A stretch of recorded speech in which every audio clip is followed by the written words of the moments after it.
Olá a todos, eu me chamo Julie Lopes e gostaria de compartilhar um pouco da minha história com vocês. Eu sou originalmente da Colômbia. Me mudei para a Espanha quando tinha cerca de 6 ou 7 anos. Minha bisavó foi quem criou minha avó, minha mãe e eu. Desde muito jovem, comecei a ser treinada para ser uma bruxa. Aos 12 anos, fui consagrada e comecei a receber treinamento de diferentes pessoas. Minha bisavó nunca se intitulou bruxa, mas fazia abortos, curava pessoas e atuava como médium. Recentemente, descobrimos que ela também realizava exorcismos, o que estamos tentando entender, pois é algo curioso. Minha mãe e eu, agora que estamos envolvidas em ministérios de libertação, estamos tentando compreender o que exatamente ela fazia naquela época. Por exemplo, se alguém tinha fraturas, ossos quebrados, problemas com bebês, como diarreia ou dores de estômago, as pessoas procuravam por ela. Ela orava por elas, mas acreditamos que ela trabalhava com magia branca e possivelmente magia negra também. Magia branca seria quando se tenta ajudar sem prejudicar ninguém. Porém, sabemos que qualquer coisa que não seja guiada pelo Espírito Santo é, na verdade, feitiçaria. Ela estava curando e fazendo essas coisas, mas através de um espírito que não era o Espírito Santo. Quando as pessoas buscam esses lugares para serem curadas ou para saber sobre o futuro, ou até mesmo para se comunicar com familiares falecidos, elas estão abrindo um portal. Podem até receber uma cura, mas não é uma cura real, é falsa, e algo pior pode vir depois. Já vi muitas pessoas que, após buscar esses curandeiros ou xamãs, acabam com outra enfermidade ou até mesmo morrem. Isso acontece porque o poder utilizado é falso. Ele dá algo, mas ao mesmo tempo tira algo de você. É assim que a bruxaria e o ocultismo funcionam. Oferecem algo, mas o preço é alto. Pode ser sua vida, sua família, doenças ou pobreza. Nada é gratuito, e é por isso que é tão perigoso.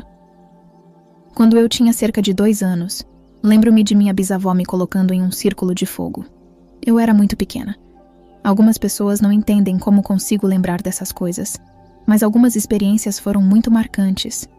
Lembro que minha bisavó me levou a um lugar onde havia um homem. Eles me colocaram dentro de um círculo de fogo e fizeram algo com plantas.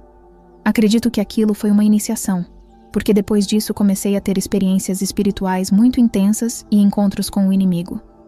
Quando eu tinha 4 anos, algo aconteceu enquanto estava deitada com minha mãe. Nessa época, minha tia, que já era cristã, me levava à igreja, apesar de minha bisavó não gostar. Minha tia me levava para a escola bíblica, e eu via pessoas orando, caindo no poder de Deus. Ao mesmo tempo, eu vivia experiências intensas no ocultismo, com demônios. Lembro-me de uma noite em que estava dormindo com minha mãe, que adormeceu rapidamente. De repente, ouvi um som estranho, como passos, entrando no quarto. A atmosfera mudou completamente. Ficou sombria. Era algo maligno, que começou a falar em línguas e cantar. Senti um instrumento, talvez uma guitarra. Esse ser levantou o cobertor e tocou minhas pernas e pés com mãos muito quentes. Foi tão intenso que acabei desmaiando. No dia seguinte, acordei traumatizada. Minha mãe dizia que eu estava ficando louca porque repetia que Satanás esteve aqui. Mais tarde, enquanto me olhava no espelho, vi fogo saindo dos meus olhos. Foi aterrorizante. Depois, quando me converti ao cristianismo, tive um sonho em que Jesus me chamava. Quando o alcancei, ele virou-se com a face como um leão em chamas e me envolveu. O Espírito Santo me mostrou que aquele fogo que vi nos meus olhos na infância era uma batalha espiritual intensa, trevas e luz lutando por mim. Hoje entendo que o inimigo estava tentando me destruir. Minha tia estava guerreando por mim no lado divino, enquanto minha avó parecia estar guerreando por mim no lado oculto. Tive várias experiências, inclusive com anjos, enquanto era jovem. Essas experiências aconteceram mais ou menos na mesma época. Era como se o inimigo estivesse tentando me destruir. Mas ao mesmo tempo, Deus enviava seus anjos para me proteger. Tive diferentes experiências antes de me mudar para a Espanha. Uma delas aconteceu quando fui à loja comprar algo. Eu era muito jovem, devia ter uns 6 anos. Quando estava atravessando a rua, não consegui ver se vinha um carro. De repente, senti um forte empurrão, mas não era como se o carro tivesse me atingido. Senti como se alguém tivesse me puxado para trás. Também senti as rodas do carro levantarem, mas só tive um pequeno arranhão no pé. Todos pensaram que eu estava morta, porque era uma criança magra, com apenas 6 anos, e o carro era enorme. Mas não senti nada além do empurrão e o arranhão. Outra experiência aconteceu na fazenda dos meus padrinhos. Desde pequena, eu adorava cavalos e gostava de montá-los. Nesse dia, eu estava montada com meu padrinho em um cavalo. Estávamos subindo uma montanha cheia de lama e pedras, e eu estava caindo. Tentava me segurar nele, mas continuava escorregando. De repente, senti mãos me segurando e me colocando no chão, em segurança. Isso me lembra o versículo da Bíblia que diz: Ele me tirou de um poço de perdição e me colocou sobre uma rocha firme. Se eu tivesse caído, provavelmente teria morrido, pois a montanha era muito alta e perigosa. Sei que foi o Senhor me protegendo. Quando fiquei um pouco mais velha, minha mãe começou a ensinar bruxaria para mim, mas pelo lado da bruxaria branca. Depois que nos mudamos para a Espanha, minha mãe parecia atrair bruxas para onde quer que fôssemos. Elas apareciam do nada, e sempre que vinham à nossa casa e me viam diziam: "Sua filha tem um dom." Eu sabia que tinha sonhos que se tornavam realidade e que quando dizia algo, isso acontecia. Sentia que havia algo poderoso em mim, mas não sabia como controlar. Lembro que, antes de conhecer uma dessas bruxas, tive um sonho. No dia seguinte, vi no noticiário exatamente o que havia sonhado: explosões de trens na Espanha. Foi um ataque terrorista em Madrid. Fiquei apavorada e ansiosa, sem saber como lidar com aquilo. Foi então que minha mãe me apresentou a uma amiga, uma bruxa branca. Bruxas brancas dizem que não são malignas porque não fazem mal a ninguém. Elas acreditam que estão ajudando as pessoas por meio da natureza e do universo. Essa bruxa começou a me ensinar a mudar meus sonhos. Sempre que eu tinha um sonho ruim, ela me ajudava a controlá-lo. Ela também me ensinou sobre o poder das palavras, algo que até as bruxas reconhecem. Usávamos velas brancas, ela me mostrou como atrair coisas e até ler velas para prever o futuro ou trazer alguém para perto de mim. Aprendi a usar a magia branca para ajudar as pessoas e naquele momento pensei que finalmente estava encontrando o meu lugar, entendendo que era diferente e que tinha poder, mas precisava ser treinada. Quando falamos de bruxas, muitas acreditam que estão fazendo algo bom. Elas não acreditam que o ocultismo ou a bruxaria sejam ruins, porque pensam: não estou machucando ninguém, só estou amando as pessoas, os animais e a natureza, me conectando com o universo. Mas a questão é: quem está guiando essa experiência? Qual espírito está conduzindo? Se não é o Espírito Santo, automaticamente se torna bruxaria. Mesmo que não machuquem ninguém, estão usando um poder diferente, um espírito diferente, que não é o Espírito Santo. E a Bíblia diz que o pecado gera morte, então essas práticas abrem portais para coisas negativas, como doenças, destruição e pobreza. Isso também vale para práticas do movimento Nova Era, ou até mesmo cristãos, que acham que podem usar cristais ou sálvia para expulsar demônios. O Espírito Santo não precisa de ajuda, ele é suficiente. Qualquer coisa fora do Espírito Santo se torna bruxaria.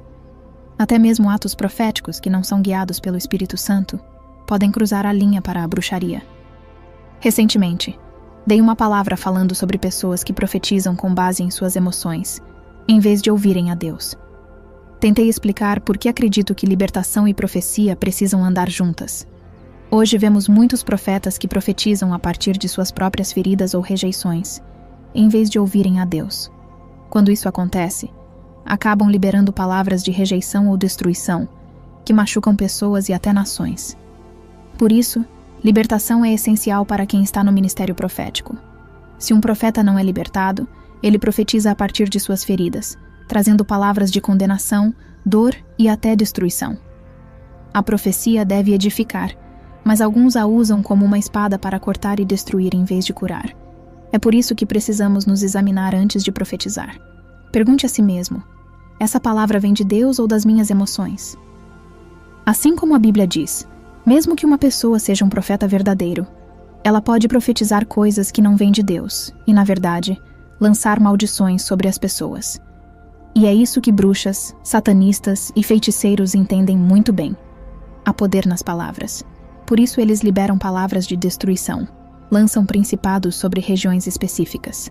Satanistas de alta patente são designados para certas áreas ou cidades porque compreendem que, ao declarar palavras de destruição, liberam um principado naquela região. Isso é o que aconteceu com Balaão e Balaque. Balaque levou Balaão ao topo de uma montanha para amaldiçoar o povo de Israel. Ele entendia que lugares altos representam autoridade espiritual. Há uma estratégia nisso. Quando você quer conquistar uma cidade em guerra espiritual, o lugar alto tem um significado importante. Mas naquele caso, quando Balaão tentou amaldiçoar, apenas bênçãos saíram de sua boca. Isso mostra que há poder nas palavras, tanto para amaldiçoar quanto para abençoar, para a vida ou para a morte. Como cristãos, precisamos ter cuidado com o que declaramos, porque aquilo que lançamos na atmosfera permanece ali, e o inimigo pode usar isso para fazer acontecer. Por isso, é tão importante sermos cuidadosos com o que falamos e declaramos. Isso nos leva ao ponto de que, sendo criados à imagem de Deus, temos poder em nossas palavras. Somos criados à imagem de Deus. Ele criou o mundo com palavras, e é por isso que também precisamos ter cuidado com o que liberamos. O que declaramos tem impacto. Devemos evitar coisas como cristais. Muitas pessoas acreditam que cristais têm energia ou poder de cura, mas isso é bruxaria. Outro exemplo são filtros dos sonhos. Você não precisa disso. O único que deve capturar seus sonhos é o Espírito Santo. Ele é quem nos protege, juntamente com os anjos e o sangue de Jesus. Você não precisa de filtros dos sonhos na sua casa. Outra prática é queimar sálvia. Vejo muitas pessoas queimando sálvia para limpar a casa de demônios, mas isso é bruxaria. Na verdade, ao fazer isso, você está convidando demônios para sua casa, não os expulsando. Então eu diria: cristais, filtros dos sonhos, sálvia, livros de ocultismo, filmes de bruxaria, entre outros. Até mesmo os programas que as crianças assistem na TV devem ser monitorados. Há muita magia e ocultismo disfarçados como algo inofensivo. Recentemente, fui à biblioteca com meu filho e vi uma sessão inteira dedicada à bruxaria, com livros sobre como lançar feitiços ou se tornar uma bruxa. É assustador ver como isso se tornou algo tão normal, a ponto de chamarmos o mal de bem e o bem de mal. Filmes que envolvem bruxaria, ocultismo, violência, sangue, abusos ou qualquer tipo de conteúdo que alimenta sua alma com coisas ruins devem ser evitados. Antes de me converter, eu estava envolvida no ocultismo e adorava filmes espirituais que envolviam demônios, sangue e coisas sombrias. Tinha centenas de DVDs com esses temas. Quando me tornei cristã, uma das primeiras coisas que o Espírito Santo me orientou foi me livrar de tudo isso. O que assistimos com nossos olhos físicos afeta o que vemos no mundo espiritual. Muitas pessoas não entendem isso e acham que é exagero, mas a questão é: que nível de consagração você quer alcançar? Se você deseja ouvir a voz de Deus e discerni-la, precisa cuidar do que entra pelos seus olhos e ouvidos. Não dá para alimentar seu espírito com lixo e esperar ter experiências espirituais saudáveis. O que você consome impacta a sua vida espiritual. Tudo que convida o espírito do medo deve ser evitado. Esses filmes existem para fazer as pessoas sentirem medo, e isso abre um portal para que o espírito de medo entre. É por isso que muitos adolescentes têm medo de dormir no escuro. Eles vão ao cinema assistir a esses filmes, mas ao fazer isso, estão permitindo que o espírito de medo, ansiedade e terror tome conta. Nada que danifique sua visão espiritual ou que traga medo deve ser parte de sua vida. Muitas pessoas pensam que bruxas são aquelas figuras caricatas, verdes, com narizes grandes e verrugas, graças a Hollywood. Bruxas podem parecer pessoas comuns. Existem bruxas nos governos, nos tribunais, em todos os lugares. Elas estão em posições de influência, como no entretenimento, na política e na educação. Não espere ver uma pessoa com um chapéu pontudo e nariz comprido. Hoje, muitas dessas pessoas no ocultismo estão tomando posições estratégicas em diferentes áreas da sociedade. Elas estão no governo, escrevendo roteiros de filmes e letras de músicas. É por isso que, como cristãos, não fomos chamados apenas para ir à igreja aos domingos. Fomos chamados para expandir o reino de Deus em todas essas áreas: governo, educação, mídia, entretenimento. Precisamos ocupar esses lugares e trazer a luz de Cristo, porque é exatamente isso que o inimigo está fazendo. Ele está se posicionando estrategicamente para influenciar e mudar toda a sociedade. Se não agirmos, o inimigo continuará a influenciar e controlar essas áreas, lançando trevas. Nós, como filhos de Deus, precisamos nos levantar, expandir o reino e confrontar a escuridão. Não vamos conseguir nada se apenas formos à igreja, sentarmos e esperarmos que tudo seja resolvido. Precisamos fazer a nossa parte, dar um passo adiante e agir. Primeiro, eu fui treinada por uma bruxa branca e depois, por uma bruxa negra. É algo como magia branca e magia negra, mas também existem outras cores de magia, como verde e vermelha. Basicamente, a magia branca é usada para propósitos altruístas. As bruxas a utilizam para cura, bênçãos, encantamentos e até orações. Algumas até usam a Bíblia, especialmente os Salmos 23 e 91 para proteção, porque acreditam no poder desses textos. Elas pensam que não estão prejudicando ninguém. Por outro lado, a magia negra é usada para manipular sentimentos e pensamentos das pessoas. Esse tipo de magia é voltado para matar, destruir, causar doenças, pobreza, e frequentemente envolve sangue de animais, ou até mesmo de humanos, além de pedras, velas negras e plantas. A diferença principal é que a magia negra vai diretamente ao objetivo de manipular e destruir vidas. Mas ambas são ruins. Como eu disse antes, a diferença está no espírito que guia a prática. Para nós, é o Espírito Santo. Para elas, é um espírito guia. Isso torna a prática feitiçaria, porque estão usando um poder que não vem de Deus. Como mencionei, as bruxas brancas não acham que estão fazendo algo errado. Lembro que, quando meu pai faleceu, começamos a usar a Bíblia porque uma dessas bruxas, que praticava uma mistura de magia branca e negra, nos disse para ler os Salmos 23 e 91 todas as noites. Por isso, até hoje sei esses salmos de cor, porque os repetíamos diariamente. Elas acreditam que esses versículos têm poder, especialmente para a proteção. Quando você os declara, está liberando uma espécie de proteção sobre sua vida. O Salmo 91, em particular, é muito relacionado à guerra espiritual, e é por isso que o usam. Após nos mudarmos para a Espanha, minha mãe perdeu o contato com a bruxa branca que estava me treinando. Porém, minha mãe tinha uma melhor amiga na Colômbia, que também era bruxa, e acredito que ainda seja. Depois de nos mudarmos para outra cidade na Espanha, minha mãe começou a atrair outras bruxas, desta vez bruxas negras, embora não soubéssemos disso no início. Essa amiga da minha mãe, na Colômbia, ligou para avisar que havíamos aberto a porta de nossa casa para alguém que não tinha boas intenções. Ela disse que essa pessoa era uma bruxa de alto nível e estava ali para trazer destruição à nossa casa. No começo, achamos que era ciúmes, porque as bruxas são territoriais. Essa amiga, que projetava seu espírito para nos visitar, não conseguia mais fazer isso porque outra bruxa estava tomando o controle da casa. Quando essa bruxa negra veio à nossa casa, ela olhou para mim e disse: "Sua filha tem algo especial. Precisamos treiná-la e consagrá-la a um espírito guia." Minha mãe, ouvindo isso pela segunda vez, concordou. Então fizemos um ritual, uma cerimônia em que fui consagrada a esse espírito guia, que na verdade era um demônio.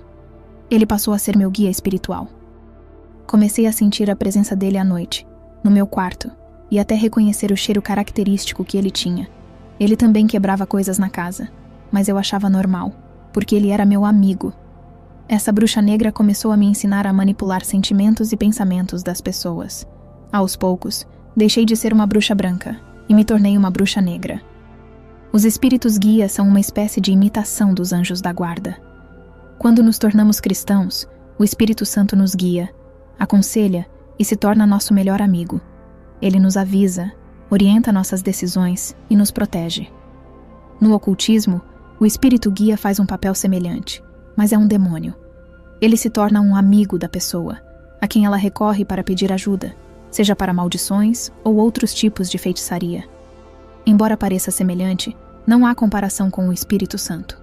Ele é único e incomparável. O diabo é o grande imitador e tenta criar versões distorcidas da verdade. Comecei a ter pensamentos de morte com frequência. Também me tornei alcoólatra, algo que minha família nem sabia, porque meus pais trabalhavam o dia inteiro. Eu bebia todos os dias após a escola. Além disso, sofri com depressão e tirar minha própria vida várias vezes. A atmosfera em casa ficou insuportável, pesada, cheia de brigas e discussões. Tudo mudou completamente quando a bruxa negra sugeriu que fizéssemos um ritual em casa para conversar com demônios sobre nosso futuro. Fizemos o ritual na entrada da casa, formando um círculo, porque o círculo simboliza unidade. Começamos a falar em línguas, pois é assim que se acessa o reino espiritual. De repente, um demônio possuiu uma das bruxas presentes e começou a falar com minha mãe. Ele disse: "Alguém na sua casa vai morrer dentro de uma semana." Minha mãe começou a chorar. Eu nunca tinha vivido algo assim antes, de alguém dizer: "Alguém na sua casa vai morrer." O demônio perguntou: "Vocês querem saber quem é? Querem saber quem é?" E eu olhei para minha mãe e disse: Não. Vamos encerrar isso. Não devemos saber quem vai morrer." Fechamos a sessão, pois aquilo foi muito forte, e deixamos para lá. Nessa época, eu estava morando com essa bruxa negra porque a situação na minha casa era insuportável. Havia muitas brigas, um peso enorme no ambiente, pensamentos de morte. Então, acabei indo morar com ela. Enquanto vivia com ela, continuamos fazendo rituais e outras coisas. Uma semana depois do ritual, minha mãe ligou para a bruxa negra às 4 ou 5 da manhã, em um domingo. Ela disse: "Vocês precisam voltar para casa rápido. Algo aconteceu." Fomos imediatamente. A bruxa tinha um sorriso estranho no rosto, e eu não entendia o motivo. Quando chegamos, vi minha mãe do lado de fora da casa com meu irmãozinho, que tinha 2 anos na época. Ela estava chorando muito, completamente descontrolada. Perguntei o que havia acontecido, mas ela não conseguia falar. Parecia traumatizada. Entrei na casa, e a atmosfera estava extremamente pesada, como se uma manta invisível estivesse me pressionando. Era sufocante. Naquele momento pensei: meu pai nos abandonou, ele foi embora. Essa era a minha suposição. Fui até o quarto, a luz estava acesa, mas não havia ninguém. Aquele peso no ambiente me fez sair correndo da casa. Do lado de fora, vi um depósito que tínhamos e abri a porta. Meu pai estava lá, enforcado. Ele havia se matado. Desde aquele momento, houve uma destruição completa na minha casa. Meu outro irmão, que tinha 11 anos e estava passando o final de semana com minha tia, voltou para casa. Ele não chorou, mas foi tomado por uma raiva que carrega até hoje. Esse espírito de raiva é algo com o qual ele ainda luta. Minha casa estava completamente destruída. Algumas semanas depois, saí de casa porque tinha tanto ódio da minha mãe que não consegui mais ficar lá. Eu a culpava por tudo. Além disso, por causa de todos os abusos que sofri dela e da minha bisavó, sentia uma mistura de raiva, rejeição, abandono, ansiedade e depressão. Estava cheia de emoções negativas. Acabei saindo de casa. Meu irmão mais novo foi levado pela minha mãe para outro lugar porque ela não conseguia lidar com a situação. Minha família estava completamente destruída. Depois que meu pai morreu, meu irmão mais velho começou a se envolver com substâncias ilícitas e se tornou traficante. Ele passou muitos anos lutando contra o vício. Tudo isso foi consequência da destruição causada por essa bruxa. Essa bruxa negra veio com a missão de destruir. Depois do que aconteceu, ela desapareceu de nossas vidas. A bruxa branca, que estava na Colômbia, ligou para minha mãe e disse: "Tenho a sensação de que algo aconteceu, porque estou tentando projetar meu espírito para sua casa, mas há uma cobertura negra me impedindo de entrar. Acho que algo aconteceu com seu marido. Ele deve estar morto." Minha mãe confirmou que ele havia se matado. A bruxa branca respondeu: "Eu avisei que aquela outra bruxa estava ali para destruir sua família." Depois disso, a bruxa negra desapareceu completamente das nossas vidas, e nunca mais tivemos contato com ela. Eu tinha 18 anos. O que ela queria era destruir todos nós. O objetivo dela era fazer minha mãe ficar sozinha. Havia algo na minha mãe que ela queria, algo que a atraía. Depois que meu pai morreu, ela chegou a dizer para outra bruxa: "Eu só quero que sua mãe fique sozinha. Quando ela estiver sozinha, ela vai me procurar." Não sabemos ao certo o que ela queria com minha mãe, mas o plano dela era me treinar, me equipar, tentar me matar. O que ela não conseguiu. Então, ela foi atrás do meu pai. Além disso, um espírito de morte foi liberado sobre nossa família, e isso me afetou diretamente. Depois da morte do meu pai, tentei acabar com minha própria vida tantas vezes que perdi a conta. Eu bebia muito, me machucava, tomava comprimidos e ia parar no hospital várias vezes. Isso virou uma rotina. O que essa bruxa fez foi liberar morte e destruição sobre nossa família. O inimigo vem para matar, roubar e destruir, e esse era o objetivo dela. Quando fizemos aquele ritual, o demônio que apareceu liberou algo na atmosfera. Como cristãos, se gastamos mais tempo no natural, perdemos o que está acontecendo no espiritual. É por isso que precisamos viver uma vida consagrada, para enxergar os ataques do inimigo antes que eles se manifestem no mundo natural. Tudo o que acontece no natural, primeiro acontece no espiritual. Se naquela época tivéssemos conhecimento da autoridade que temos em Jesus, poderíamos ter enfrentado aquilo e impedido a morte do meu pai. Mas infelizmente, não sabíamos. O que declaramos tem poder, e isso faz toda a diferença. Quero deixar algo claro. O inimigo copia absolutamente tudo. Ele não cria nada, apenas imita. Por exemplo, o arco-íris foi dado por Deus como um símbolo da aliança com a humanidade, mas o inimigo o tomou para representar outras coisas. O mesmo acontece com o sal, o vinho e o óleo. No ocultismo, eles utilizam essas coisas, e muitos cristãos têm medo de usá-las, achando que é feitiçaria. Mas Deus nos deu esses elementos. Com as línguas é a mesma coisa. Nós, como filhos de Deus, temos a língua angelical, que é um idioma direto com o céu, que o inimigo não entende. Quem diz que falar em línguas é coisa do diabo precisa ter cuidado, porque pode estar indo contra o Espírito Santo. A Bíblia diz que qualquer pecado pode ser perdoado, mas blasfemar contra o Espírito Santo não tem perdão. Se você afirma que algo do Espírito Santo é do inimigo, está se colocando sob uma maldição. Os demônios também falam em línguas. Eles usam isso para se comunicar. Mas nós, como filhos de Deus, temos acesso a um idioma celestial que o inimigo tenta copiar. Meu conselho para quem acredita que falar em línguas é algo maligno: ore sobre isso. Peça discernimento ao Espírito Santo e arrependa-se se já falou contra as línguas. As bruxas realmente utilizam o sal, e isso não é algo novo. Na era moderna, elas estão usando sabonetes com sal para limpar, para energizar. Então não é novidade. O sal tem sido usado há muitos anos por suas diferentes propriedades. As bruxas usam o sal para cura, para limpeza, porque acreditam que o sal purifica. Elas também usam para quebrar maldições. Além disso, usam o sal para limpar seus instrumentos mágicos. Na magia negra, elas usam o sal para amaldiçoar, prender pessoas. Algumas pessoas vão questionar, dizendo que isso não está na Bíblia. Como podemos, como cristãos, usar sal assim como usamos óleo ou vinho?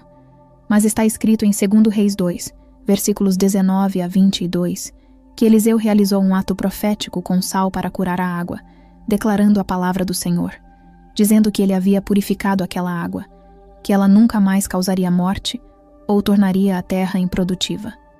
Até mesmo Jesus, em Mateus 5, versículo 13, diz que somos o sal da terra.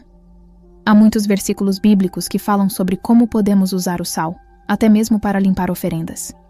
Então, as bruxas também usam o sal para fins cancerígenos. Como cristão, eu digo que qualquer ato profético não guiado pelo Espírito Santo se torna bruxaria. Obviamente, o Espírito Santo deve guiar você para realizar um ato profético. Quando estou fazendo a libertação de algumas pessoas, podemos usar o sal contra a bruxaria, para secar a morte e para purificar as águas, como o profeta Elias fez. Mas o que acontece é que a igreja não entende a guerra espiritual, não está lutando contra o inimigo, porque não entende a guerra espiritual, e agora estamos com medo de usar as armas que nos foram dadas. Agora, o inimigo não tem medo de tomar tudo o que nos foi dado, como o sal, as línguas, tudo isso que nos foi dado para lutar contra o inimigo. Agora, temos medo de usar porque pensamos que isso é bruxaria, e não é. O inimigo não cria, ele copia tudo. E o mesmo acontece com os óleos. As bruxas usam óleos essenciais para cura, para finanças, proteção, limpeza, e vemos na Bíblia que muitos óleos podem ser usados, como mirra, hisopo, cássia. Vemos também que podemos fazer óleos de unção. Diz em Tiago 5, versículo 14, que qualquer um entre vocês que estiver doente, chame os anciãos da igreja para orar sobre ele e ungí-lo com óleo. Vemos que podemos usar esses óleos que as bruxas também estão usando. Elas fazem atos proféticos com água para limpar, remover, e nós, como filhos de Deus, estamos com medo de usar essas coisas quando, na realidade, são armas que o Senhor nos deu. A ceia do Senhor é outro ato profético. O pão, o vinho, porque quando você está participando disso, está recebendo o sangue de Jesus. E quando o sangue de Jesus entra em você, a vida e a luz de Cristo surgem dentro de você. E isso é o que acontece, que as bruxas e os satanistas, quando estão fazendo rituais, eles realmente estão fazendo sacrifícios, bebendo o sangue e comendo partes do corpo de animais, de humanos ou de bebês, porque eles entendem que há poder nisso. que para acessar o reino espiritual é necessário um sacrifício. E isso é o que nós, como filhos de Deus, não entendemos, que Jesus é o caminho, mas ele não é o único caminho.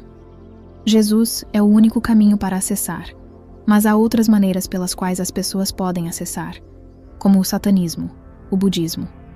Todas essas pessoas podem acessar o reino espiritual através de um sacrifício, por isso elas continuam fazendo sacrifícios de animais, sacrifícios humanos, sacrifícios de bebês, drenando o sangue do corpo para acessar isso e ganhar poder, quando na realidade temos o sacrifício perfeito que foi Jesus Cristo. E quando você entende o sacrifício que ele fez na cruz por nós, o único sacrifício, o sangue que ele deixou na cruz por nós, quando você entende isso, agora você sabe que o Espírito Santo vive em mim agora, o poder que Jesus Cristo tinha. Eu tenho a mesma autoridade, o mesmo poder. Agora você entende que o sangue de Jesus é poderoso, e agora você está fazendo a ceia do Senhor com uma revelação diferente, quando você entende que não precisamos mais sacrificar animais como no Velho Testamento, quando eles tinham que continuar fazendo esses sacrifícios. Agora você entende que Jesus foi o único sacrifício perfeito, e agora você tem acesso à vida e à luz de Jesus por causa do sangue dele. E eu acredito que isso é uma revelação poderosa que muitas pessoas não entendem. Amém. Esses rituais e curas, e todas essas coisas, nós também temos acesso a isso. E eu só quero esclarecer, como eu disse, que Jesus não é o único caminho. Eu não estou falando sobre o céu. Eu sei disso porque Jesus é o único caminho para o céu. Mas o que eu estou dizendo é que há muitas maneiras de fazer diferentes rituais e curas e tudo isso. Então, até mesmo na Bíblia, em Mateus, quando Jesus está contando a parábola, dizendo que os navios podem entrar pelo portão, mas diz que o inimigo pode entrar por outra janela, o que significa que essas pessoas estão acessando esse reino através dessa janela, e Jesus está chamando-as de ladrões. Ele está chamando-as como os navios, e os pastores estão entrando pelo portão principal, mas então há outros que estão usando as janelas para entrar, e ele está chamando-os de ladrões. Então isso significa que Jesus é o único caminho verdadeiro, mas há outros caminhos. Mas essas pessoas que estão acessando o reino espiritual por esses diferentes caminhos, estão pulando por uma janela diferente, e são ladrões. Jesus está chamando-os de ladrões. Então, é isso que essas pessoas que estão acessando o reino espiritual por todos esses diferentes caminhos são ladrões, porque estão tentando acessar algo que pertence a nós. Mas obviamente eles não conhecem o caminho. Mas nós conhecemos o caminho. Há apenas um caminho, e é através de Jesus Cristo. Então, a projeção astral é quando as pessoas literalmente estão deixando seu corpo e podem viajar para diferentes lugares. Podem até viajar para cidades, países. Elas se transferem, e há algo que é chamado de cordão de prata, que é mencionado em Eclesiastes. E também diz em Eclesiastes que quando o cordão de prata é quebrado, a morte vem, o que significa que há algo que está conectando o nosso corpo físico ao nosso espírito. Então, quando esse cordão de prata é quebrado, a morte vem. Isso é basicamente quando as pessoas estão projetando astralmente. Há uma linha fina que está conectando esses dois, e é por isso que elas podem se projetar astralmente.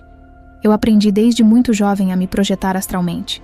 E me lembro até de ir no meio da noite ver meu melhor amigo, e fazer diferentes coisas que eu costumava fazer. Também bruxas e satanistas fazem isso quando querem lançar maldições em casas. Digamos que você odeie alguém e queira lançar uma maldição. Eles podem se projetar astralmente para a casa dessa pessoa. Eles podem liberar principados naquela casa. Se você deseja que um casamento seja destruído, pode liberar o espírito de adultério no marido para desfazer a família. Você pode liberar enfermidades, pobreza. Você pode se projetar astralmente e ir para regiões e cidades específicas, e se você possui uma posição elevada, pode até afetar cidades inteiras e bairros. Isso porque essas pessoas entendem de território. Elas sabem que não precisam ir a uma família, se podem ir a uma cidade inteira ou a um bairro inteiro. A partir desse lugar, elas liberam maldições e destruição em todo o bairro, e automaticamente todas as famílias serão afetadas por aquilo que estão liberando. É por isso que é tão poderoso quando estamos fazendo orações andando pelo bairro. Você está lá, liberando o poder de Jesus. Isso é o que faço durante o Halloween. Um dia antes, pego vinho, que representa o sangue de Jesus, e ando por todo o meu bairro falando em línguas e borrifando o sangue de Jesus, declarando que aquele lugar foi redimido, que o sangue de Jesus está cobrindo todo o pecado, que o sangue de Jesus está protegendo. Quando você entende isso, agora você vê a guerra espiritual em um nível diferente. Eu acredito que há literalmente algo que cega as pessoas quando elas estão lendo a Bíblia. Elas não entendem o que estão lendo. Muitas pessoas, tenho certeza, já leram sobre isso muitas vezes, mas nunca perguntaram o que é isso. Deixe-me talvez ir ao hebraico e tentar ver o significado. Eles nunca fizeram isso, mas isso é porque o inimigo cegou os olhos dos crentes e dos não crentes. E mesmo quando as pessoas estão lendo a Bíblia, elas não percebem que há poder no que estão lendo. Há muita revelação ali. Obviamente, se você é uma pessoa cristã e tem portas fechadas na sua vida, digamos que você vive uma vida santa, de adoração e intimidade com o Espírito Santo, você está protegido. Isso aconteceu comigo quando me tornei cristã depois de alguns anos. Num sonho, o Espírito Santo me permitiu ver o que estava acontecendo, e eu entrei numa casa. Lembro que no sonho, eu tinha como um pano de invisibilidade. Ninguém podia me ver. Então comecei a andar por essa casa, e ao abrir uma porta, vi uma bruxa com outra bruxa na cama.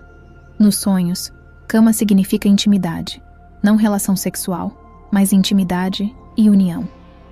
Vi essas duas bruxas na cama, tentando descobrir onde eu estava, o que eu estava fazendo e tentando me trazer de volta para elas. Lembro de vê-las tentando fazer essas coisas, dizendo que não sabiam o que estava acontecendo e tentando me ver. Mas havia uma luz muito brilhante que não me permitia enxergar. Parecia uma luz branca ao redor delas, e eu não conseguia ver nada. Quando acordei desse sonho, o Espírito Santo me disse que estava me protegendo. Agora, elas não podem ver onde você está, nem fazer mal a você, porque eu sou seu protetor. Quando acordei desse sonho, o Espírito Santo me disse que sou seu protetor, que o sangue de Jesus está me cobrindo agora, e elas não podem vir e liberar nada contra mim. Essas bruxas e satanistas não podem ir a uma casa onde há adoração, intimidade, santidade, arrependimento, renúncia e quebra de maldições. Essa é uma casa automaticamente protegida pelo sangue de Jesus. Por isso, muitos cristãos que se declaram cristãos estão vivendo em pobreza, morte e destruição, e até dizem que essas bruxas estão entrando em suas casas. Sim, você está vivendo em fornicação? Está assistindo pornografia? Está vivendo em adultério?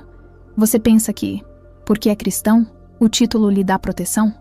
Desculpe, o título não lhe dá proteção.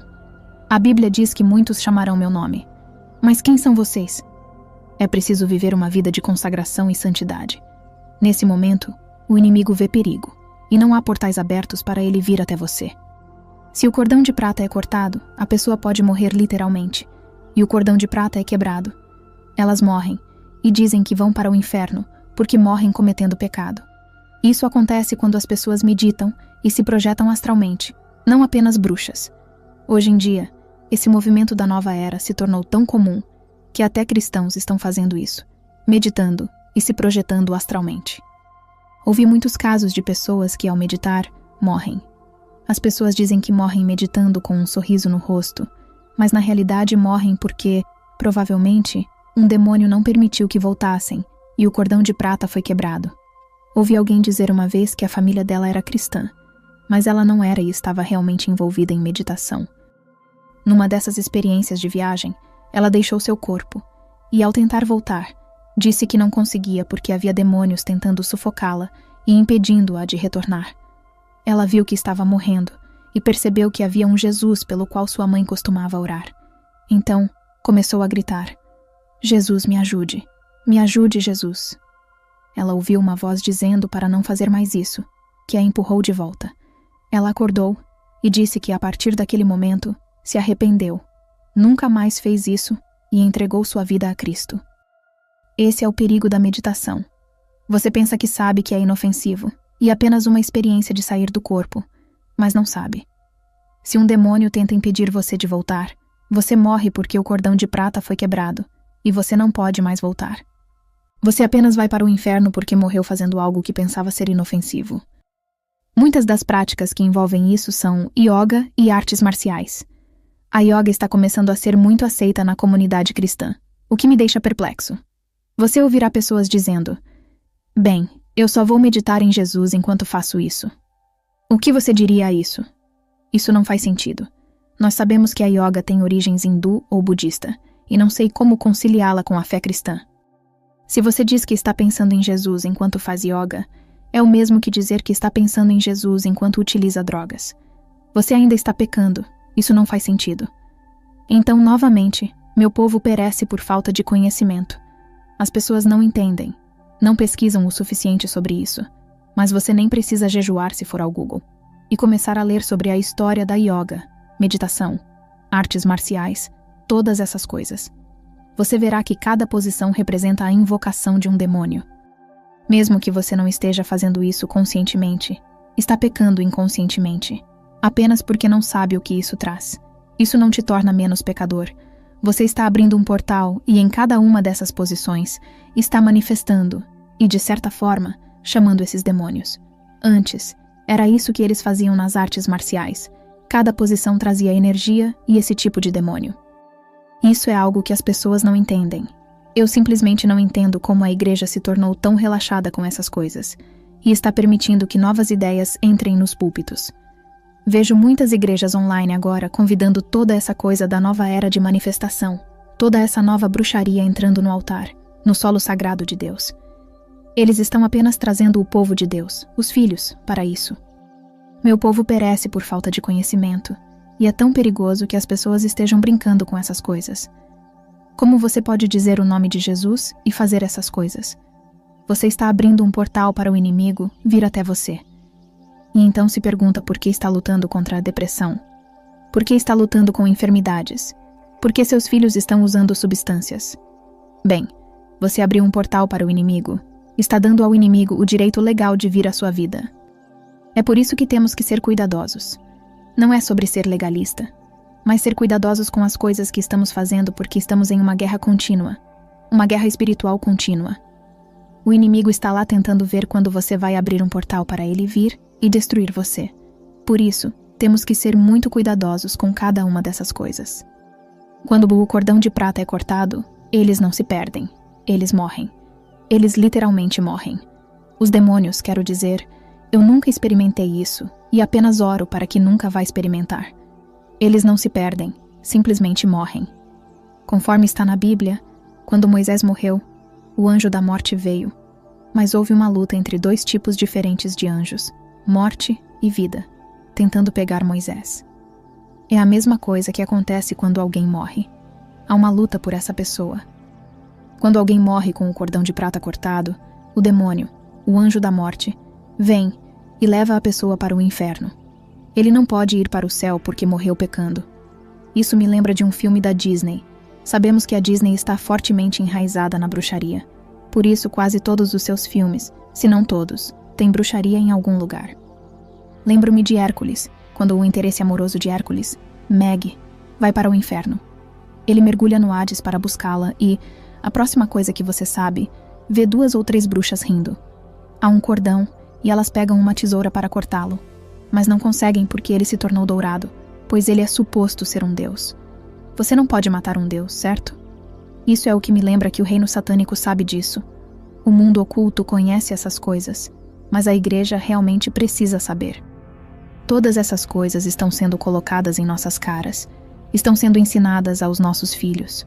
Nós apenas pensamos que é entretenimento, mas o diabo parece que mostra o que faz ao ar livre, e nós o tratamos de forma despreocupada ou nos tornamos muito descuidados com o que ele está fazendo. A bruxaria vem de algum lugar, e isso é o que as pessoas não entendem.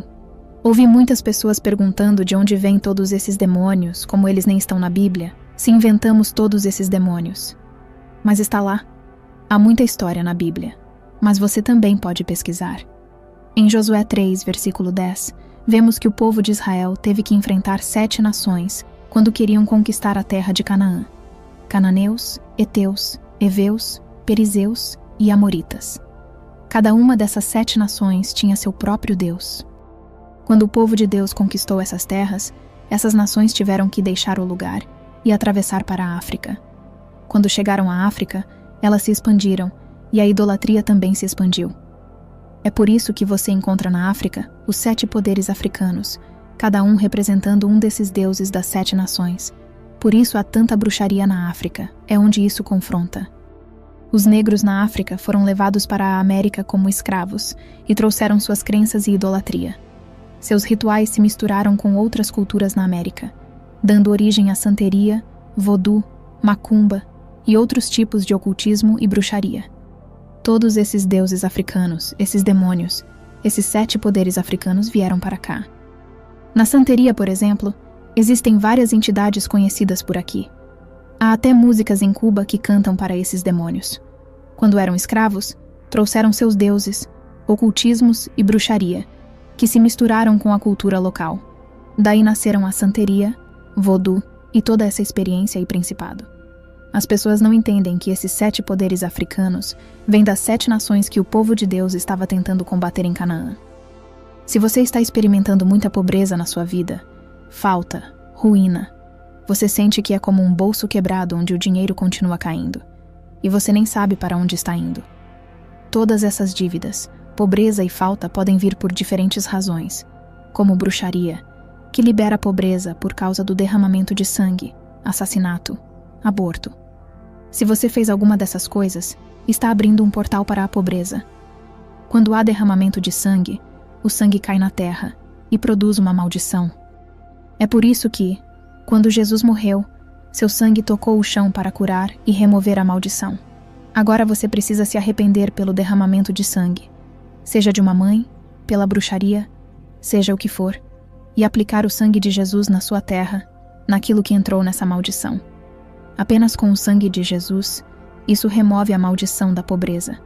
A pobreza pode vir como uma maldição geracional se houve bruxaria, abortos, assassinatos, sacrifícios na sua família.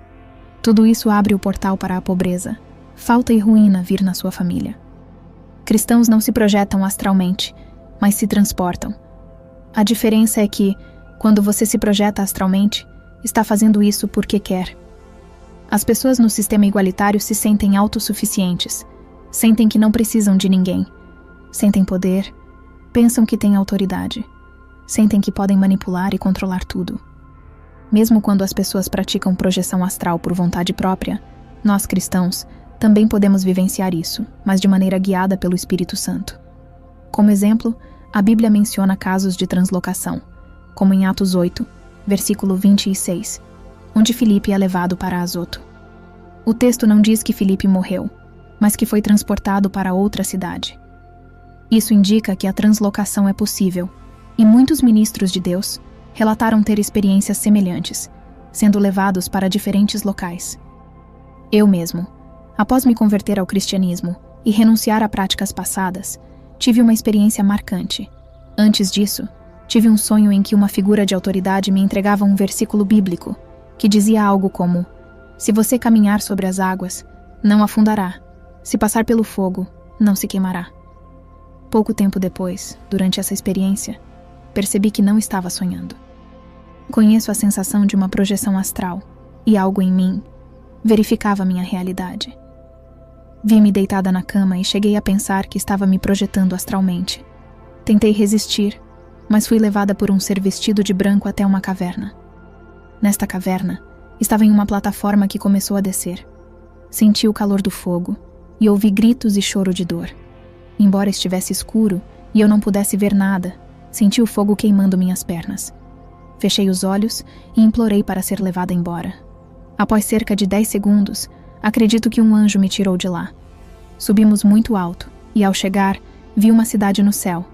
Era deslumbrante, com vozes cantando Aleluia, e uma presença tão forte que me fez chorar. O anjo branco me guiou por essa cidade, extremamente branca e brilhante. Tive então uma visão comparativa. A terra parecia escura e poluída, enquanto essa cidade celestial era limpa e bela. As ruas eram adornadas com pedras de ouro, diamantes e flores. Uma visão maravilhosamente bela. Quando voltei a mim, vi meu corpo e fui trazida de volta, despertando em seguida. Percebi que não se tratava de uma projeção astral, mas sim de uma experiência controlada pelo Espírito, que me permitiu vivenciar tudo aquilo. Portanto, para os cristãos, não só é possível ser translocado conforme a Bíblia menciona, mas também viver experiências sob o controle do Espírito Santo. O mais importante, como sempre, é saber qual espírito está no controle da experiência. Para nós, é o Espírito Santo, nossa fonte, quem nos controla e nos permite vivenciar todas essas maravilhas. A conversão nem sempre quebra as maldições geracionais, apesar de muitos cristãos acreditarem que, ao serem salvos, todas as maldições são eliminadas. Isso, porém, não é verdade. Muitas pessoas são preguiçosas e querem tudo de graça. Elas pensam que basta dizer: Jesus, aceito você como meu Senhor e Salvador. Perdoe todos os meus pecados, e tudo estará resolvido. Mas não é assim que funciona. Não podemos nos contentar com orações genéricas e acreditar que isso resolve tudo. A salvação é um dom, mas há um processo a ser iniciado. Colossenses nos ensina que precisamos confrontar e levar à cruz os decretos que se opõem à nossa vida, aplicando o sangue de Jesus para expor os principados e potestades. Quando você se converte e diz: perdoe todos os meus pecados, é crucial ser específico nos pecados dos quais busca perdão. É necessário confessar detalhadamente para ser perdoado. Se você pensa que tudo está resolvido após a conversão e não enfrenta mais desafios ou maldições, como explicar as dificuldades persistentes? Por que muitos sofrem com doenças, passam por divórcios, veem seus filhos envolvidos com substâncias ilícitas ou experienciam pobreza? Às vezes, Deus permite que enfrentemos certas situações para fortalecer nossa fé, mas também precisamos discernir se esses desafios podem ter raízes em iniquidades geracionais.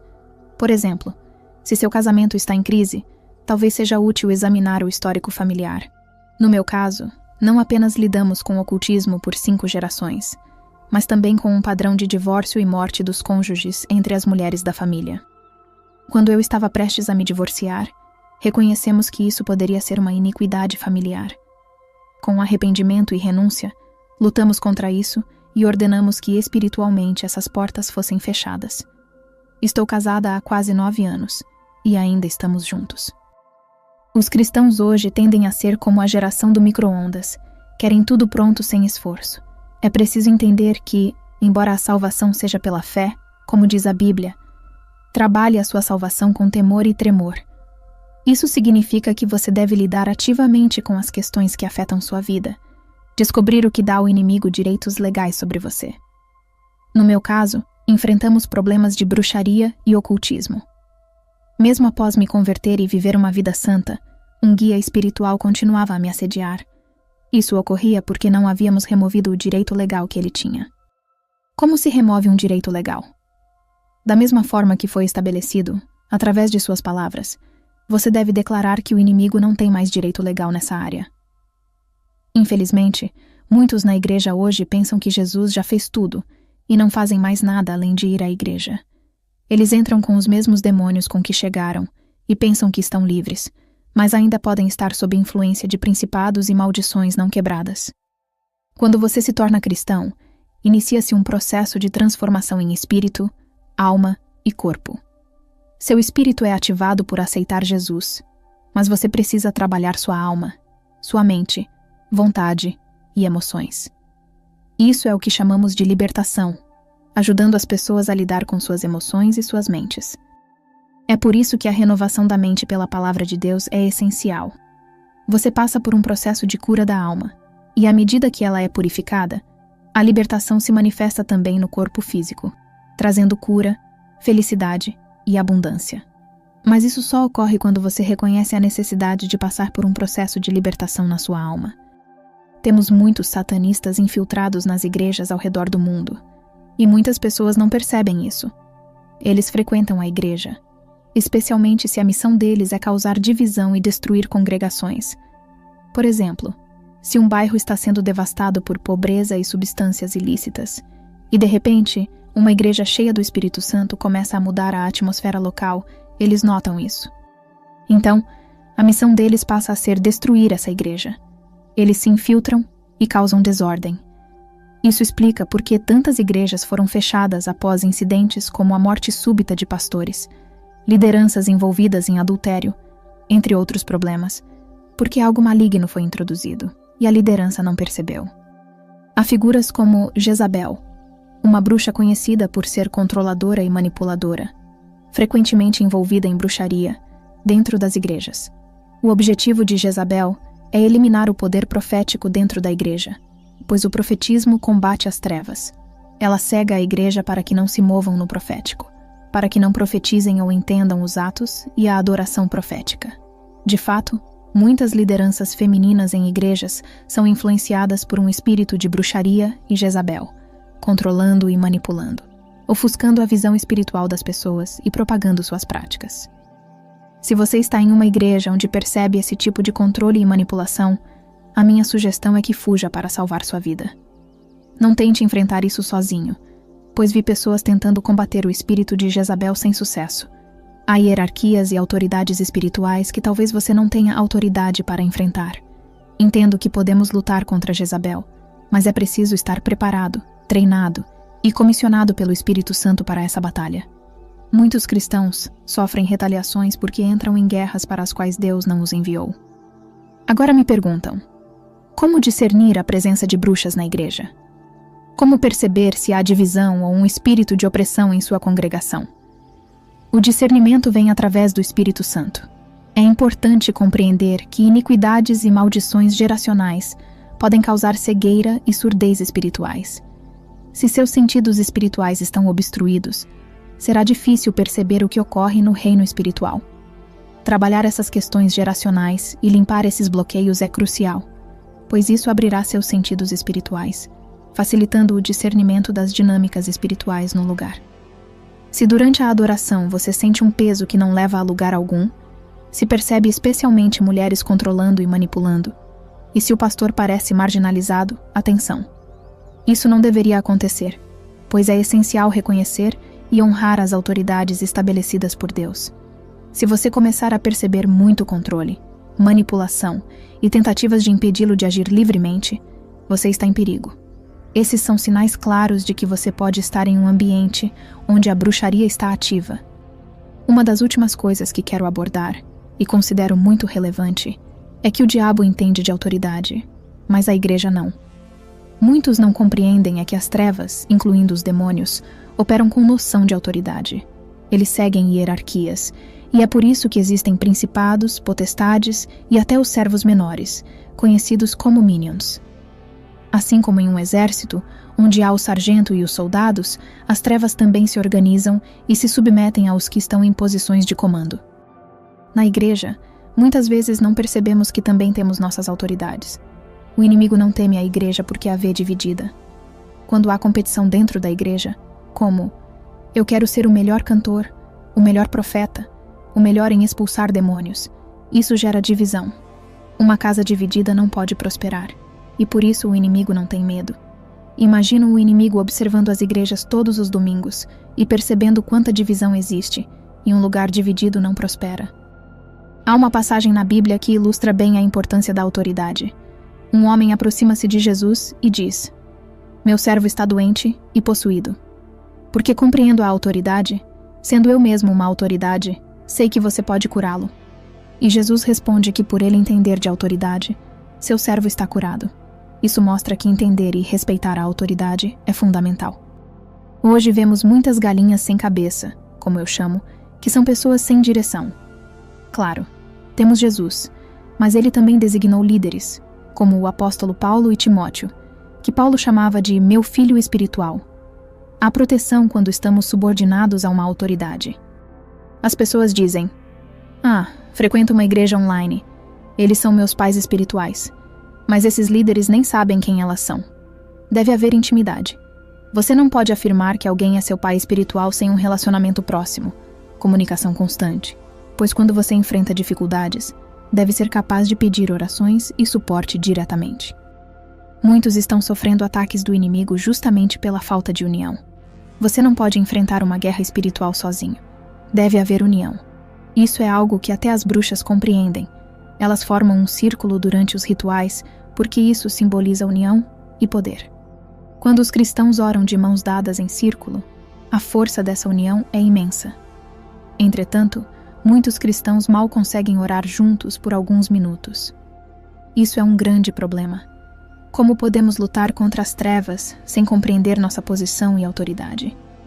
Acredito que agora o Senhor está levantando um exército unido que compreende esses conceitos. Acredito também que Ele está removendo pessoas de posições elevadas, purificando a igreja. Estamos orando por justiça e exposição, Mas não percebemos que a própria igreja será purificada e exposta antes que o julgamento alcance o mundo. Isso já está acontecendo. A igreja está passando por uma purificação e estamos testemunhando a separação entre o trigo e o joio. Agora, há pessoas assistindo que estão dizendo: acredito que tenho uma família com maldições geracionais, ou estou envolvido com bruxaria, ou preciso de libertação da inveja, da fofoca, da pobreza, das doenças. Como posso ser liberto? Muitos não entendem que estão apenas cortando as folhas da árvore sem ir à raiz do problema. O que quero dizer com isso? Vejo muitas pessoas tentando fazer libertação focando apenas nos sintomas, nos minions, sem entender quem é o homem forte por trás disso. Cada homem forte tem diferentes minions associados a ele. Vamos dizer que o homem forte do espírito de rejeição tem certos minions, como fofoca, inveja, competição, arrogância, egoísmo, baixa autoestima, depressão, ansiedade. O espírito de rejeição gerencia todos esses minions. A igreja pode até expulsar esses sintomas temporariamente porque há poder no nome de Jesus. Mas eles podem voltar porque o homem forte não foi identificado e removido. Então, para você ser completamente liberto, é necessário identificar a raiz dos problemas. Com a ajuda do Espírito Santo, você deve se perguntar: por que estou sofrendo de depressão, ansiedade, sentimentos de morte? De onde isso vem? Talvez você descubra que a causa é um espírito de rejeição, que pode ter origens geracionais ou ter surgido no útero. Talvez porque seus pais o rejeitaram, ou sua mãe não queria ter você, ou seu pai a abandonou durante a gravidez. Traumas na infância, como abuso sexual ou físico severo, podem abrir portais para o espírito de rejeição persistir na adolescência e vida adulta. Uma vez identificado isso, você percebe que problemas como depressão, ansiedade e sentimentos de morte podem estar ligados à rejeição. Você pode perceber que tem baixa autoestima e sente que não foi amado ou compreendido pelos seus pais. Então, o que fazer? Primeiramente, é crucial lidar com o perdão. Nos processos de libertação, sempre verificamos se há perdão, pois os demônios se agarram à falta de perdão. O primeiro passo é verificar se há perdão no seu coração. Quando você perdoa, por exemplo, sua mãe, seu pai, a si mesmo, e se arrepende por ter guardado ressentimento, você começa o processo de renúncia. Você renuncia aos minions, como sentimentos de morte, depressão, ansiedade, ataques de pânico, medo, rejeição.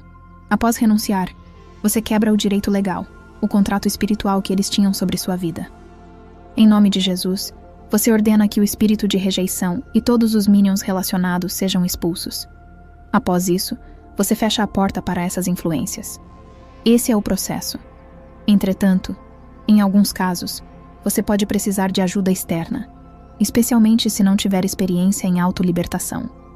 Muitas vezes, a primeira ou segunda sessão pode requerer assistência até que a raiz do problema seja completamente tratada e você possa continuar o processo de autolibertação. Falando sobre meu ministério, há 1 ano comecei a realizar sessões individuais de libertação e em 8 meses conduzi mais de 100 delas. Isso foi muito cansativo e eu pedia constantemente ao Espírito Santo por uma estratégia para alcançar mais pessoas, não apenas individualmente. Então, após ser comissionada em setembro, iniciei um programa de mentoria. Não é apenas para ajudar pessoas a se libertarem, mas também para treiná-las, equipá-las com ferramentas e conhecimento para que possam libertar suas famílias, suas cidades, suas nações. Já temos quase 600 pessoas que se juntaram, e recentemente tivemos uma sessão sobre o espírito de rejeição. Também fui chamada como profeta para as nações, e meu desejo é equipar as pessoas no profético. Libertação e profecia andam juntas para mim. Enquanto ajudo as pessoas a se libertarem, também as treino para verem no espírito, para profetizarem e para removerem a sujeira de seus olhos e ouvidos espirituais. No futuro, espero abrir um conselho de profetas para vigiar pelas nações, identificar os ataques do inimigo e combater com atos e estratégias proféticas, liberando profecias para as nações. Isso é o Ministério Julie Lopes. Pai, em nome de Jesus, eu te agradeço por tudo o que o Senhor está fazendo. Pai, obrigado por expor as trevas. Obrigado porque o Senhor está abrindo os olhos do seu povo. E agora, Pai, em nome de Jesus, eu declaro que tudo o que está cobrindo e cegando os olhos do entendimento seja removido em nome de Jesus. Eu declaro que sua luz, Jesus, irá penetrar os olhos do entendimento, permitindo que eles vejam com clareza e reconheçam o que o Senhor deseja que eles vejam. Pai, em nome de Jesus, eu libero o espírito de discernimento, sabedoria e revelação, para que o seu povo seja um povo que entenda os desafios que enfrenta. Pai, eu venho contra todo espírito de depressão e morte. Eu os amordaço, os cego e os confundo, e declaro que eles não têm nenhum direito legal sobre estas pessoas. Eu declaro que eles não se manifestarão, não falarão, e os desligo de cada uma dessas pessoas agora, em nome de Jesus. E obrigado, Pai, porque não sou eu, é o Senhor agindo através de mim. Obrigado pela autoridade que o Senhor me deu através de Jesus Cristo. Obrigado por trazer cura e libertação ao seu povo. Obrigado porque o Senhor está abrindo seus olhos e trazendo pessoas que ajudarão a libertar cada um desses espíritos atormentadores que tentam prender o seu povo. Pai, eu libero liberdade agora e venho contra todo espírito atormentador que tenta vir no meio da noite para atormentá-los. Eu ordeno que saiam agora, em nome de Jesus, e declaro liberdade esta noite para cada um deles. Obrigado, Pai. Toda a glória é sua, em nome de Jesus. Amém.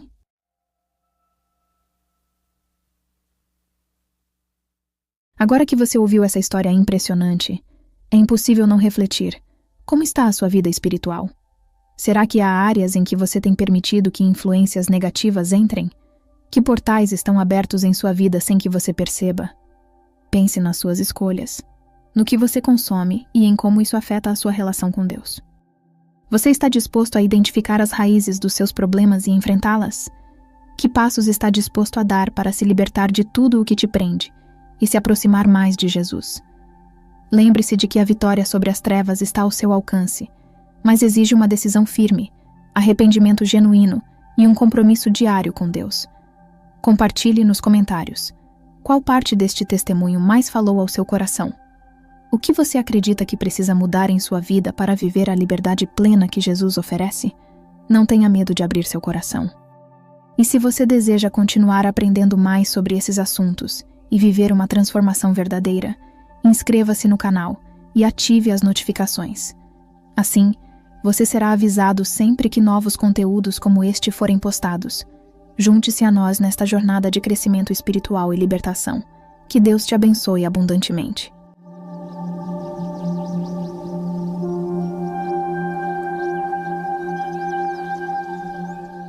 Acabei roubando alguém sem usar máscara. 10 meses depois, alguém me roubou, também sem usar máscara. Eram 3 caras que me roubaram, e eu decidi que iria matar todos os 3. Da primeira vez que tomei essa decisão, ouvi uma voz clara: se você fizer isso, vai morrer ou passar o resto da sua vida na prisão.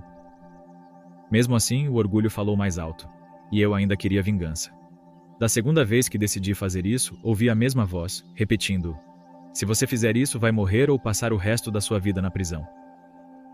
Saindo do posto, vi 2 dos caras que tinham me roubado. Falei para o meu irmão: espera aí, esses são 2 dos caras que me roubaram. Ele perguntou: o que você quer fazer? Peguei a arma debaixo do banco e comecei a levantá-la. Mas antes de fazer qualquer coisa, ouvi novamente aquela voz: se você fizer isso, vai morrer ou passar o resto da sua vida na prisão. Se você se sentiu tocado por este testemunho e quer assistir esta história e mais histórias como esta, não deixe de se inscrever em nosso canal. Aqui, compartilhamos experiências poderosas que podem transformar vidas e fortalecer a fé. Clique no botão de inscrição, ative o sininho para receber notificações e junte-se à nossa comunidade de fé e esperança.